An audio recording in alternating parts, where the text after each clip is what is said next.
118 buts ont été marqués au cours de la 34e édition de la Coupe d'Afrique des Nations organisée en Côte d'Ivoire. En effet, les 52 matchs disputés dans cette CAN 2023, 118 buts ont été marqués, soit 2,38 buts par match. L'attaquant équato-guinéen Emilio Nsoué a fini meilleur buteur de la Coupe d'Afrique des Nations 2023 organisée par la Côte d'Ivoire avec 5 buts marqués. Et a précisé que le Cameroun et la Côte d'Ivoire sont les deux équipes qui ont encaissé plus de buts dans cette compétition. Le Cameroun en a encaissé 8, la Côte d'Ivoire de même. Cependant, force est de constater que le Sénégal, la Guinée équatoriale, puis l'Angola sont les trois équipes qui ont marqué le plus de buts dans cette Coupe d'Afrique des Nations organisée par la Côte d'Ivoire. Les trois équipes suscitées ont marqué au total 9 buts chacun.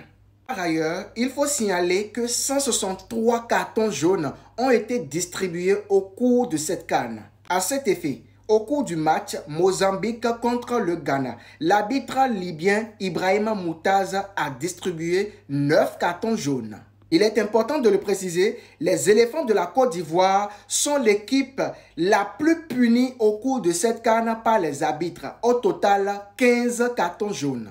Quant aux Super Eagles du Nigeria et les étalons du Burkina Faso, ils en ont pris chacun 12 cartons jaunes. Parlons à présent des cartons rouges distribués. Au total, c'est 13 cartons rouges distribués dans cette CAN. La Côte d'Ivoire en a reçu 2. Par l'entremise de Ouma Diakité et Odilon Kosunu. Sofiane Amrabat du Maroc, puis Amari Traoré du Mali. À tout ceci s'ajoutent les 22 pénaltys sifflés au cours de la CAN 2023. 17 ont été concrétisés, 5 ont été tenus en échec. Parmi les 5 pénaltys ratés, il faut rappeler que le gardien de but ivoirien Yaya Fofana en a arrêté un.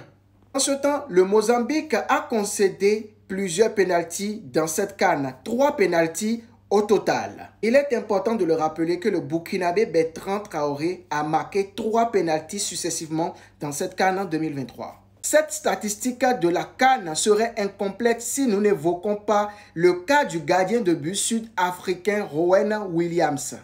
Il a arrêté 5 pénaltys en 7 matchs. Quant au gardien de but nigérien Stanley Nwabali, il a arrêté 4 pénaltys en 7 matchs.